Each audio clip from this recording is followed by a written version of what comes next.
जय हिंद साथियों, मैं हूं धनंजय दाकर, हिंदी विशेषज्ञ। एक बार फिर से मैं आपके सामने आया हूं हिंदी का इतिहास अध्याय लेकर, यानी कि ये आपका हिंदी का पहला चैप्टर है और इसका आज हम 11वां भाग यानी कि 11th पार्ट शुरू करने वाले हैं। काफी इंटरेस्टिंग होने वाला है ये, क्योंकि इसमें हम पढ़ेंगे मुख्य बिंदु इस अध्याय के, यानी कि इंपॉर्टेंट फैक्ट्स जो हैं इस चैप्टर से रिलेटेड, उनको हम यहाँ पढ़ने वाले हैं। तो उससे पहले आप हमारे थोड़े से इस यूट्यूब चैनल के फीचर्स के बारे में जान लीजिए। तो जैसा कि मैं आपको बता देता हूं, नेक्स्ट क्लासेस जो है हमारा, यानी कि ये नेक्स्ट क्लासेस जो है हमारा यूट्यूब चैनल है, इसको आपको सब्सक्राइब करना है। यहाँ पर जितने भी वीडियोस अपलोडेड हैं उनको वॉच करना है, उनको लाइक करना है, कमेंट करना है, शेयर करना है ज्यादा से ज्यादा, और नोटिफिकेशन का जो बेल आइकन है उसे दबाना बिल्कुल ना भूलिएगा।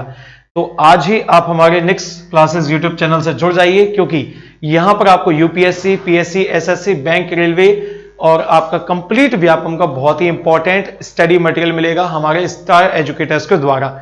यानी कि जितनी भी फैकल्टीज आपको यहाँ पे पढ़ा रही हैं इस समय, सभी के सभी अपने अपने विषय में विशेषज्ञ हैं, यानी कि सबको महारत हासिल है अपने अपने विषय में।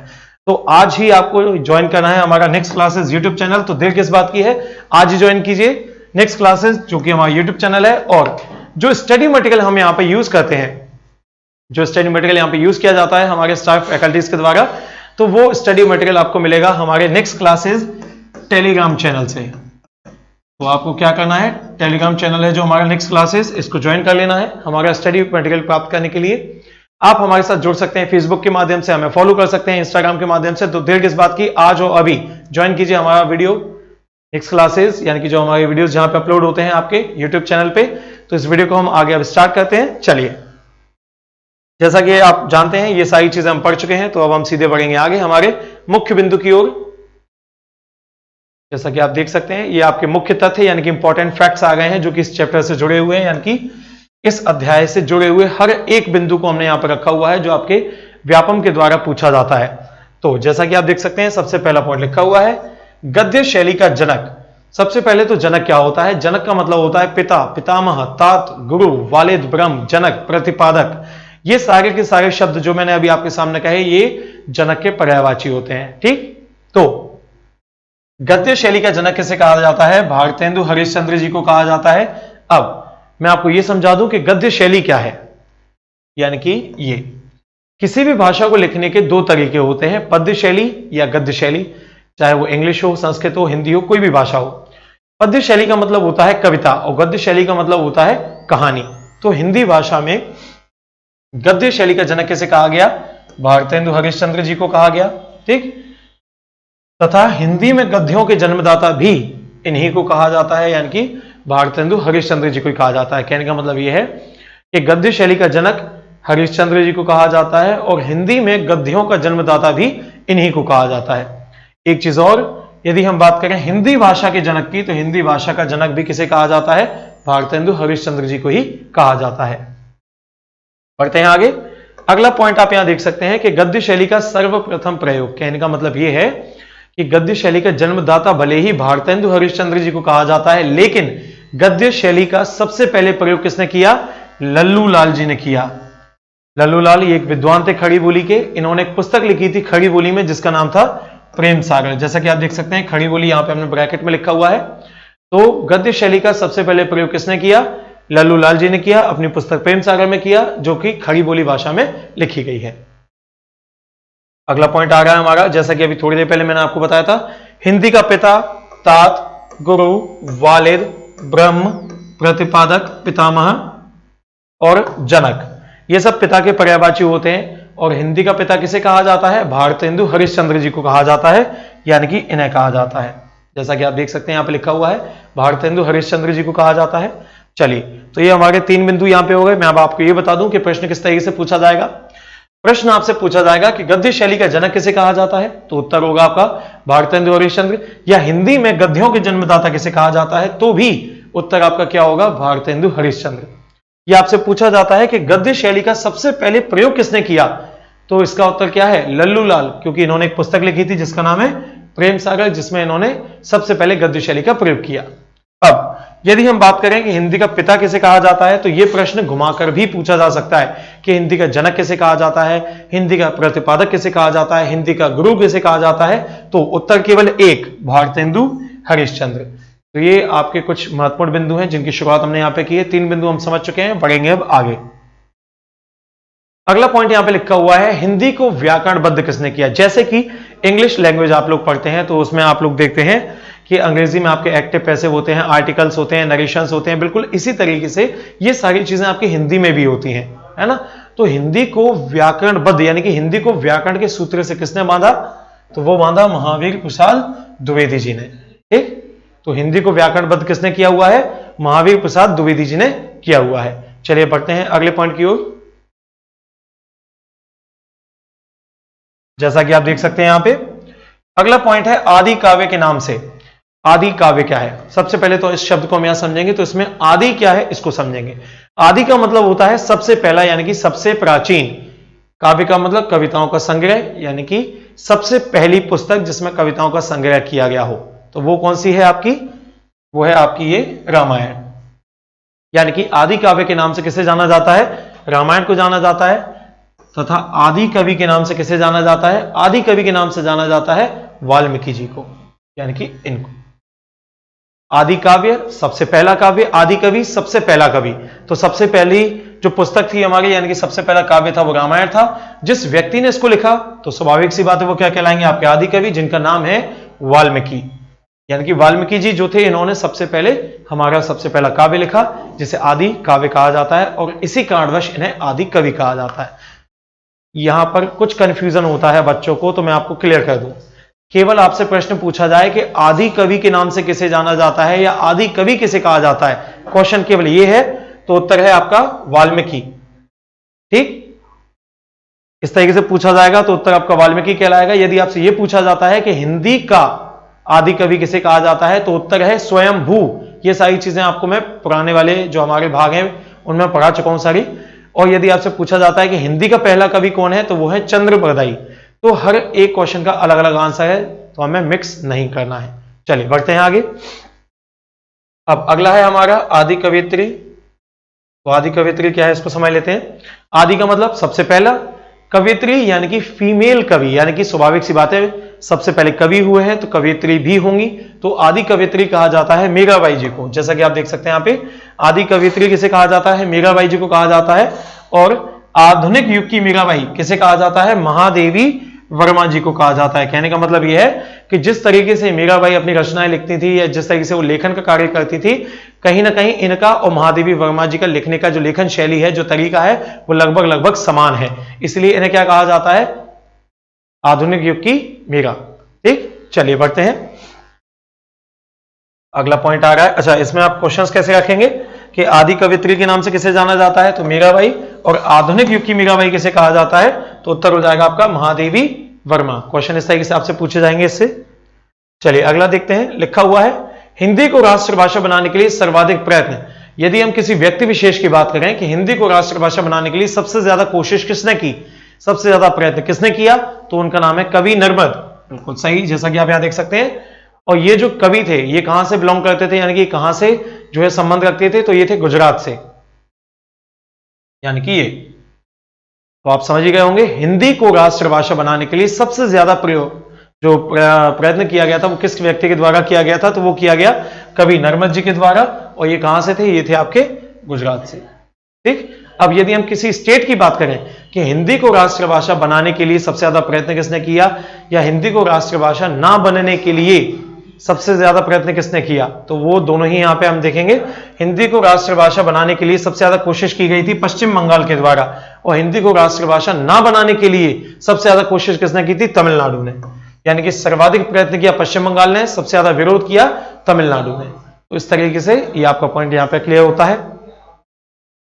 अगला पॉइंट है भारत के पहले विधि निर्माता। भारत के पहले विधि निर्माता किसको कहा जाता है, मनु को कहा जाता है। यानी कि ये भारत के प्रथम विधि निर्माता, विधि का मतलब कायदा कानून नियम ये सारी चीजें है ना। तो भारत के जो पहले विधि निर्माता है वो किसे कहा जाता है, मनु को कहा जाता है। जबकि आधुनिक युग का मनु भीमराव अंबेडकर जी को कहा जाता है।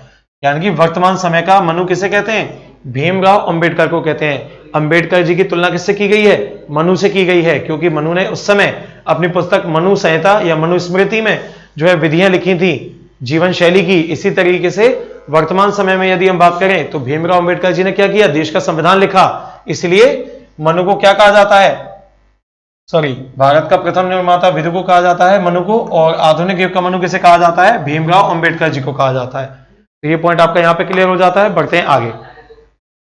अब यदि हम बात करें आपकी इस सभा के बारे में, ये बहुत इंपॉर्टेंट पॉइंट है, नागरी हिंदी प्रचारणी सभा।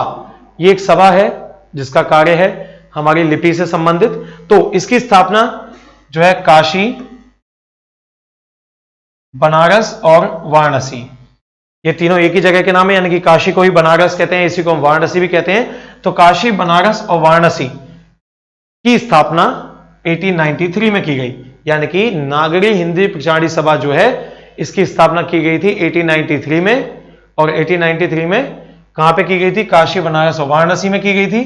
किसके द्वारा की गई, तो इसका उत्तर है आपका श्याम सुंदर सेन तथा ठाकुर शिव सिंह। तो ये जो है आपका इस तरीके से रहता है, थोड़ा सा इसका डायमेंशन चेंज हो गया है तो इसे हम ठीक कर लेते हैं। चलिए आगे बढ़ते हैं। अब तो ये आप समझ ही सकते हैं। अब श्याम सुंदर सेन तथा ठाकुर शिव सिंह जी के द्वारा जो है इसकी क्या की गई थी, स्थापना की गई थी। नागरी हिंदी प्रचारणी सभा की स्थापना 1893 यानी कि 1893 में काशी में, काशी को ही बनारस या वाराणसी भी कहा जाता है, किसने की, श्याम सुंदर सेन या ठाकुर शिव सिंह के द्वारा ये जो है इसकी स्थापना की गई थी। बढ़ते हैं हम अगले बिंदु पर। अगला बिंदु लिखा हुआ है दक्षिणी हिंदी प्रचारणी सभा, यानी कि दक्षिण भारत में हिंदी का प्रचार और प्रसार करने के लिए जो सभा बनाई गई, कहां पे बनाई गई थी, मद्रास या चेन्नई, यानी कि चेन्नई अब हम कहते हैं, पहले हम क्या कहते थे, मद्रास कहते थे। तो इसकी स्थापना कब की गई, 1918 में। किसके द्वारा की गई, महात्मा गांधी जी के द्वारा की गई, जैसा कि आप यहां पे देख पा रहे होंगे। ठीक, बढ़ते हैं आगे। अगला पॉइंट है आपका 4 फरवरी 1916 को बनारस हिंदू विश्वविद्यालय की स्थापना की गई, किसके द्वारा की गई थी, ये पंडित मदन मोहन मालवीय जी के द्वारा। बिल्कुल सही सुना आपने, 4 फरवरी 1916 को बनारस हिंदू विश्वविद्यालय, जिसे आप इंग्लिश में कहते हैं BHU, इसकी स्थापना किसके द्वारा की गई थी, पंडित मदन मोहन मालवीय जी के द्वारा की गई थी। ये सारे के सारे पॉइंट आपके बहुत ही इंपॉर्टेंट हैं, बहुत महत्वपूर्ण है, आपके व्यापम में कई बार पूछे गए हैं, आगे भी पूछे जाएंगे, इसलिए हमें एक एक पॉइंट को अच्छे से समझना है।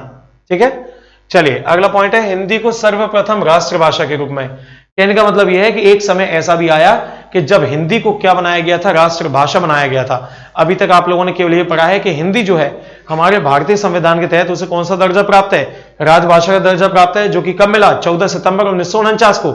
लेकिन एक समय ऐसा आया था जब हिंदी को राष्ट्रभाषा भी बनाया गया था, समय था 1924, स्थान था आपका कर्नाटक। कर्नाटक में एक जगह है जिसका नाम है बेलग्राम।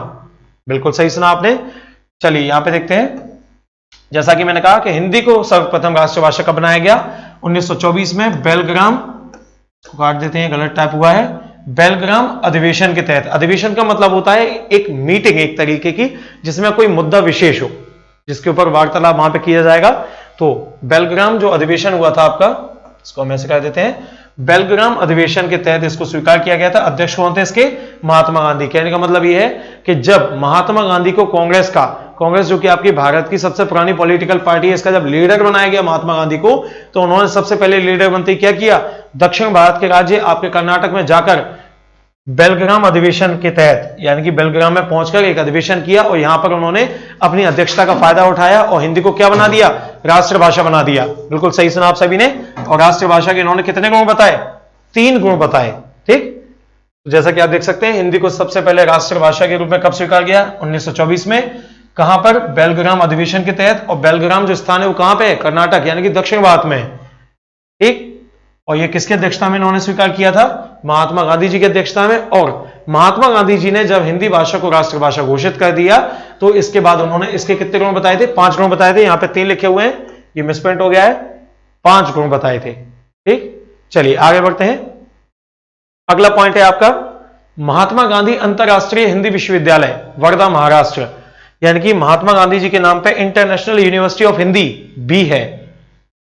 महात्मा गांधी अंतरराष्ट्रीय हिंदी विश्वविद्यालय कहां पर है आपका, वर्धा में। वर्धा कहां पर है, महाराष्ट्र में। और इसकी स्थापना कब की गई थी, 1997 में। किसके द्वारा, केंद्र सरकार के द्वारा। यानी कि महात्मा गांधी जो थे, इनका सपना था कि हिंदी भाषा जो है पूरे भारतवर्ष में सर्वव्यापी हो। तो इसके लिए क्या किया गया, केंद्र सरकार के द्वारा महात्मा गांधी जी के सपने को पूरा करने के लिए महात्मा गांधी अंतरराष्ट्रीय हिंदी विश्वविद्यालय वर्धा, महाराष्ट्र की स्थापना की गई। 1997 में, और किसके द्वारा? केंद्र सरकार के द्वारा। चलिए, तो ये पॉइंट आपका यहां पर समाप्त होता है।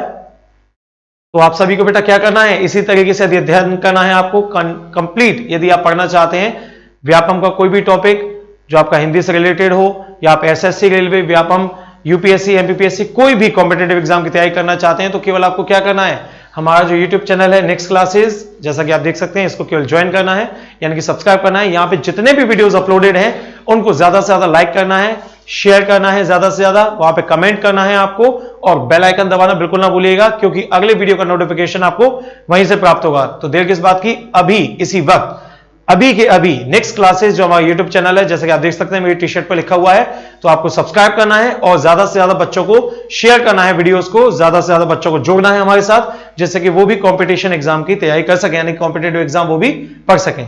चलिए बढ़ते हैं आगे, अगले पॉइंट पे आते हैं। जैसा कि आप देख सकते हैं, सन 1947 में आचार्य नरेंद्र देव की अध्यक्षता में लिपि सुधार आयोग का गठन किया गया। जैसा कि आप यहां देख पा रहे होंगे 1947, सन 1947 में आचार्य नरेंद्र देव की अध्यक्षता में क्या किया गया था, लिपि सुधार आयोग का गठन किया गया। यानी कि ये इसके जो थे अध्यक्ष थे। लिपि सुधार आयोग का मतलब क्या है, समझ पा रहे होंगे आप। लिपि का मतलब किसी भी भाषा को लिखने का तरीका, यानी कि फॉर्मेट किसी भी भाषा को लिखने का। तो इससे संबंधित आयोग बनाया गया, किसके द्वारा, आपके आचार्य नरेंद्र देव जी के द्वारा, यानी कि इनको इसका अध्यक्ष बनाया गया था। और कब बनाया गया था, सन 1947 में। क्वेश्चन आएगा कि आचार्य नरेंद्र देव की अध्यक्षता में किस आयोग का गठन किया गया, तो उसका आंसर है आपका लिपि सुधार आयोग। कब किया गया, तो यह किया गया 1947 में। यह आपसे पूछा जाए कि लिपि सुधार आयोग का गठन कब किया गया, तो किया गया 1947 में। किसकी अध्यक्षता में किया गया, तो उत्तर हो जाएगा आचार्य नरेंद्र देव। तो क्वेश्चन इस तरह या इस तरह कैसे भी घुमा फिरा के पूछा जाए, उत्तर हमें आना चाहिए। बढ़ते हैं आगे, अगला पॉइंट, मध्य प्रदेश का पहला राष्ट्रीय हिंदी विश्वविद्यालय कहां पर है, भोपाल में। मध्य प्रदेश का पहला राष्ट्रीय हिंदी विश्वविद्यालय कहां पर है आपका, भोपाल में, जिसका नाम है अटल बिहारी राष्ट्रीय हिंदी विश्वविद्यालय आपका, जो कि कहां पर स्थित है, भोपाल में। और इसकी आधारशिला कब रखी गई थी, सन 2011 में। और यहां पर शैक्षणिक विधि का कार्य कब शुरू किया गया, सन 2013 में। जैसा कि आप यहां पे देख पा रहे होंगे, मध्य प्रदेश का पहला राष्ट्रीय हिंदी विश्वविद्यालय कहां पर है आपका, भोपाल में है। इसकी आधारशिला कब रखी गई, सन 2011 में। और इसमें शैक्षणिक विधि का कार्य कब से शुरू हुआ, 2013 से, यानी कि 2013 से। जैसा कि आप देख सकते हैं, शिक्षण कार्य 2013 से प्रारंभ हुआ। और ये जो है आपका मध्य प्रदेश का पहला राष्ट्रीय हिंदी विश्वविद्यालय, इसका पूरा नाम क्या है, अटल बिहारी वाजपेयी राष्ट्रीय हिंदी विश्वविद्यालय। जैसा कि आप यहां देख सकते हैं, ये लिखा हुआ है। तो ये था आपका अगला पॉइंट। याद रखिएगा, क्वेश्चंस किस तरीके से पूछे जाते हैं। आपसे पहला पॉइंट पूछा जाएगा, मध्य प्रदेश का पहला राष्ट्रीय हिंदी विश्वविद्यालय कहां पे है, भोपाल में है। इसकी आधारशिला कब रखी गई, तो आपकी 2011 में रखी गई। और इसमें शैक्षणिक विधि का कार्य कब से शुरू हुआ, 2013 से शुरू हुआ। और इसका पूरा नाम क्या है, तो अटल बिहारी वाजपेयी राष्ट्रीय हिंदी विश्वविद्यालय, ये इसका पूरा नाम है। चलिए बढ़ते हैं आगे। और ये कहां पे बेटा आपका, भोपाल में है ना। तो आप सभी साथी यहां पे आप मुझे देख ही सकते हैं, ये कुछ पॉइंट्स अभी हमारे बचे हुए हैं, तो इसको अब हम अगली क्लास में कंटिन्यू करेंगे। आप सभी बच्चों का हमारे साथ जुड़ने के लिए बहुत बहुत धन्यवाद नेक्स्ट क्लासेस पर। तो आप सभी बच्चे नेक्स्ट क्लासेस यूट्यूब चैनल से जल्द जुड़ जाइए, सब्सक्राइब कीजिए, वीडियोस को लाइक कीजिए, कमेंट कीजिए, शेयर कीजिए। सब्सक्राइब करना बिल्कुल ना भूलें, क्योंकि यहां पर आपको जितने भी स्टार एजुकेटर्स पढ़ा रहे हैं, सबके सब अपने अपने विषय में महारत हासिल किए हुए हैं। जो भी स्टडी मटेरियल आपको दिखाया मेरे पीछे यहां पर, आप समझ सकते हैं ये पॉइंट्स आपको बुक्स में भी नहीं दिए हैं। तो ये आपको कहां से मिलेगा, ये मिलेगा हमारे टेलीग्राम चैनल से, जिसका नाम है नेक्स्ट क्लासेस। आप हमसे जुड़ना चाहते हैं तो फेसबुक के माध्यम से जुड़ सकते हैं, साथ ही साथ फॉलो कर सकते हैं हमें हमारे नेक्स्ट क्लासेस पर, यानी कि इंस्टाग्राम पर। तो मिलते हैं आपसे अगले वीडियो में, तब तक के लिए जय हिंद। अगले पार्ट में मिलेंगे, गुड बाय।